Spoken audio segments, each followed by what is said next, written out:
উদাহরণ কাকে বলে? দাঁড়া আমি পারবো এটা। এটা আমি এক্ষুনি জাস্ট বললাম, তোমাকে দেওয়ার আগেই পড়েছি আমি এটা। দাঁড়াও। প্রতিকারক। তুমি ওরা ফার্স্ট ওয়ার্ডটা একটুখানি বলতে পারবে? তাহলে আমি পুরোটা তোমাকে বলে দিচ্ছি উদাহরণ সহ।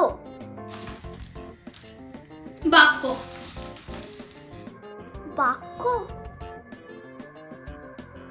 বাক্য বাক্য ছিলই না, ওতে বাক্য ছিল না, আমি পড়েছি না। ও তাহলে আমি মিথ্যে কথা বলছি? হ্যাঁ, এখানে স্পষ্ট লেখা বাক্য আছে। ও পারবি না সেটা বল। ঠিক আছে, তুমি ওইটা পরে ধরো, আমি ওটা পরে তোমাকে বলছি, তুমি অন্যটা ধরো। ঠিক আছে, দেখছি। উদ্দেশ্য কাকে বলে বল? এটা এটা এটা দেবে না পরীক্ষা, এটা অতটা ইম্পর্টেন্ট না। ও তোকে কে বলেছে? না, কেউ বলিনি। আচ্ছা, এক্সামিনার কি তোকে বলে কোশ্চেন করবে যে এটা দেবো না এটা দেবো? তুমি পরের খাতা থেকে ধরো, ওইখান থেকে খাবে সব পারো, সব পারো। দাঁড়া, বল কারক কাকে বলে? এই ওটা সিলেবাসে নেই বাবা, ওটা সিলেবাসে নেই তো। ও এটা সিলেবাসে নেই? সত্যি?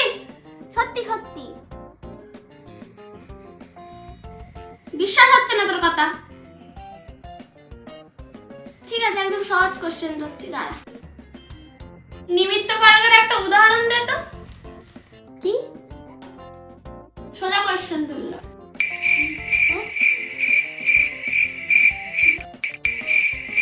জানোয়ার মেয়ে। ওরে বাবা রে,